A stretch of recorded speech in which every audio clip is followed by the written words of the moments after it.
Hello night आउलर्स। आज हम 2012 में आई एक thriller drama horror movie the seasoning house को एक्सप्लेन करने जा रहे हैं। इसे पॉल हाइट ने डायरेक्ट किया है और इसमें रोजी डे, शेन पेचोर और केविन हावर्ड जैसे एक्टर्स देखने को मिलेंगे। मूवी 1996 बाल्कन्स में एक लड़की को दिखाते हुए होती है जो छुप कर वेंटिलेटर से बाहर निकल रही होती है। वो काफ़ी सहमी हुई थी, लेकिन वो उसी हालत में एक आदमी के पास जाती है जो उसे एक चाबी देता है और उसे प्रिपरेशन स्टार्ट करने को बोलता है। हमें यहाँ पता चलता है कि ये जगह एक ब्रोथल है जहाँ पर ज़बरदस्ती लड़कियों को लाके प्रोस्टिट्यूशन के जाल में फेंका जाता है।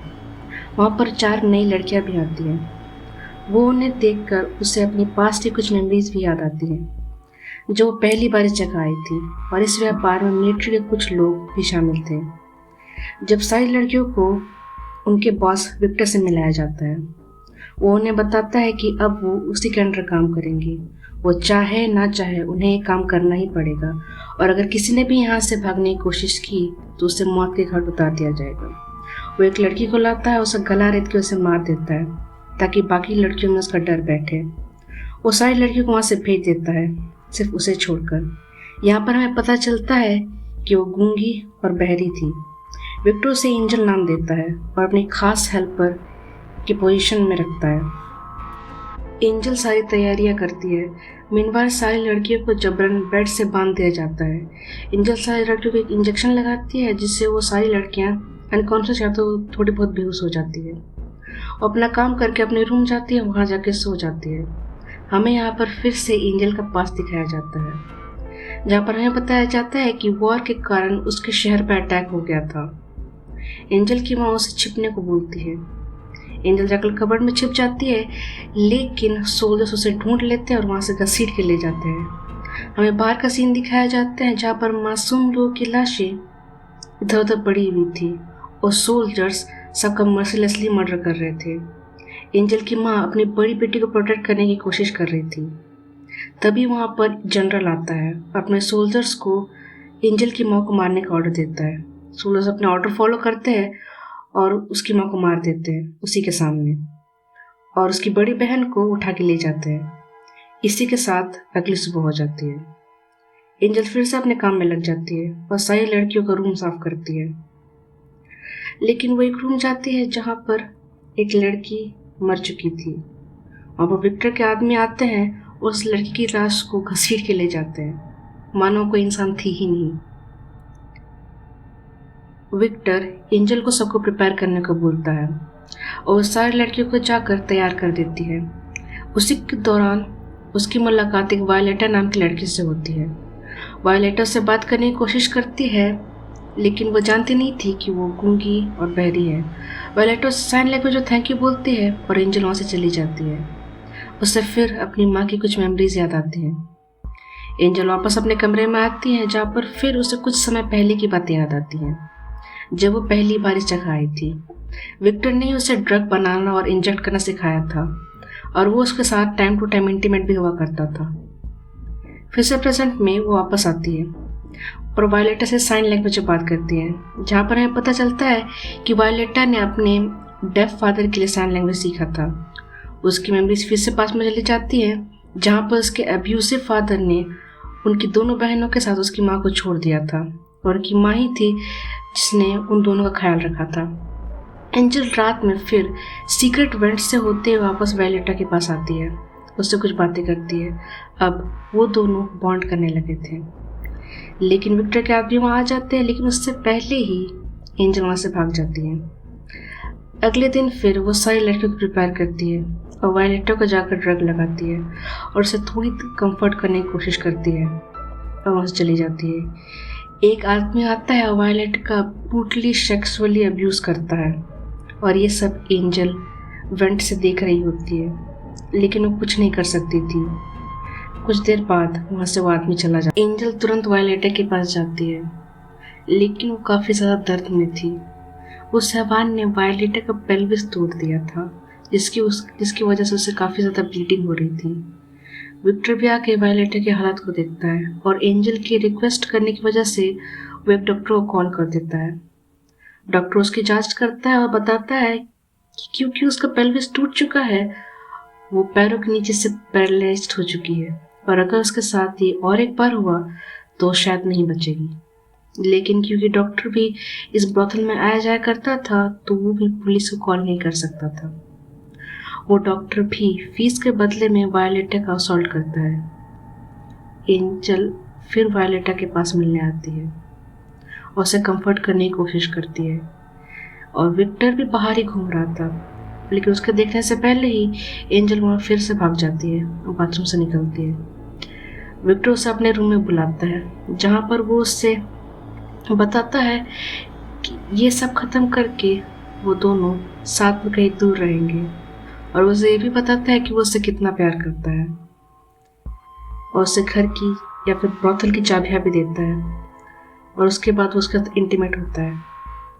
अगले दिन वो वापस वायोलेटा के पास जाती है, उसे तैयार करती है। एंजल चाहकर भी उसकी कोई भी मदद नहीं कर सकती थी, लेकिन वहाँ पर वही जनरल आ जाता है, उसके सोल्जर्स आ जाते हैं जिन्होंने इनिशियली एंजल की माँ को मारा था। विक्टर उनसे मिलता है, कुछ बातें करता है। एंजल उन लोगों को वापस देख के काफ़ी ज़्यादा डर चुकी थी। उसे फिर वापस से अपनी माँ की यादें आने लगती हैं। विक्टर अकेले में जनरल गोरान से बात करता है। गोरान उसे वार्निंग देता है क्योंकि पुलिस और गवर्नमेंट की नज़र उस बोतल पे थी। उनकी बातों से हमें पता चलता है कि जनरल गोरान का कंट्रोल विक्टर और उसके ब्रोथल पर था, जो विक्टर को बिल्कुल ही पसंद नहीं था। Meanwhile one of the soldier Violeta के पास जाता है और उसका ब्रूटली सेक्सुअली असॉल्ट करता है। एंजल ये सब वेंट से देख रही होती है, लेकिन इस बार वो बाहर निकलती है और एक चाकू से सोल्जर पर अटैक कर देती है। काफ़ी स्ट्रगल करने के बाद वो उसे जान से मार देती है। काफ़ी देर हो चुकी थी क्योंकि वायोलेटा मारी जाती है। बाहर बाकी सोल्जर हड़कंप सुनकर गेट खटखटाते हैं। एंजल वापस वेंट में चली जाती है और बाकी सोल्जर दरवाज़ा तोड़ देते हैं। गोरान अपने डेड सोल्जर की बॉडी को देख के काफ़ी ज़्यादा गुस्से में आ जाता है। उन्हें ये पता चल जाता है कि ये सब किया धरा एंजल का है। अब शुरू होता है चूहे बिल्ली का खेल। एंजल ये सारी बातें सुन लेती है और वेंट के जरिए एक दूसरे रूम में चली जाती है जहाँ पर उसे विक्टर का एक आदमी मिलता है, पर एंजल उसे भी किसी तरह मार कर वापस वेंट में चली जाती है। जनरल अपने एक आदमी को वेंट में एंजल को ढूंढ के उसे जान से मारने का टास्क देता है।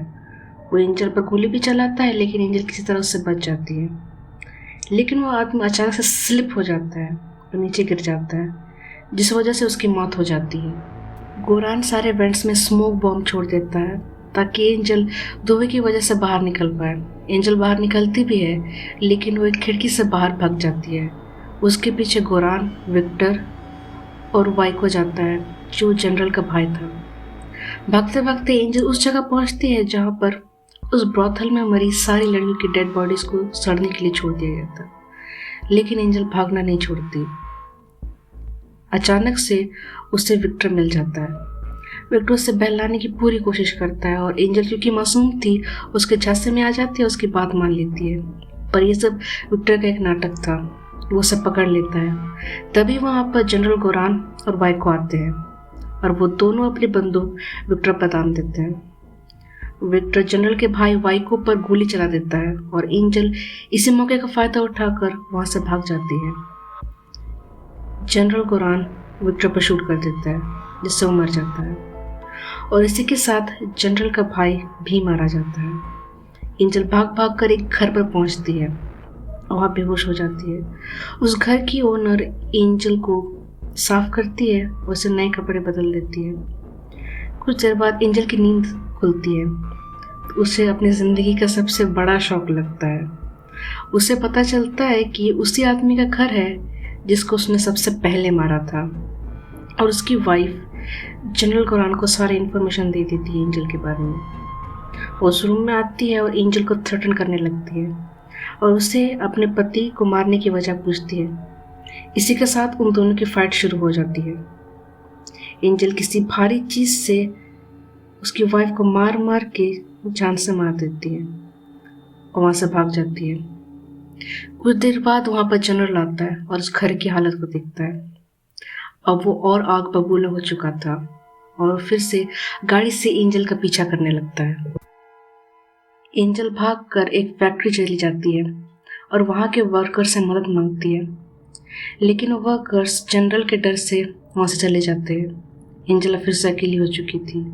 वो बचने के लिए एक पाइप में घुस जाती है और उसके पीछे पीछे गोरान भी चले जाता है, लेकिन क्योंकि पाइप छोटा था तो गोरान एक एज पर जाके अटक जाता है। एंजेला समझ जाती है और वो पीछे मुड़ती है और गोरान के मुंह में कपड़ा खोस देती है और उसका मेकअप खून से करती है। ये उस चीज़ को सिम्बलाइज करता है कि अब गोरान भी उन मासूम लड़कियों की तरह हेल्पलेस हो चुका था, जिन्हें ज़बरदस्ती इस बोतल में ला के प्रोस्टिट्यूशन करवाया जाता था, और वो अब कैद हो चुका था। एंजल वहाँ से बाहर चली जाती है और अब वो आज़ाद हो चुकी थी। अब उसे किसी से भी डरने या भागने की ज़रूरत नहीं थी। कुछ दूर जाकर वो उसे एक घर मिलता है जहाँ पर एक बूढ़ा कपल रहा करता था। वो उसे अंदर ले जाते हैं और अब एंजल फाइनली सेफ थी। इसी के साथ ही मूवी ख़त्म हो जाती है। मूवी काफ़ी सीरियस थी और इसमें कुछ सीन्स ऐसे हैं जो काफ़ी लोगों को काफ़ी ज़्यादा डिस्टर्बिंग लग सकते हैं। तो अगर आपको ये मूवी देखनी है तो प्लीज़ इसे कॉशन के साथ देखिएगा। ये मूवी कुछ सीरियस इश्यूज़ को हाईलाइट करती है और हमेशा आपको अपनी सीट कैच पर रखेगी, so you can definitely watch it. अगर आपको ऐसे ही एक्सप्लेनेशंस चाहिए तो प्लीज़ लाइक, कमेंट, सब्सक्राइब करना मत भूलिएगा। इसी के साथ मिलूंगी मैं आपसे अगली बार। तब तक रखिए ख्याल। Bye bye.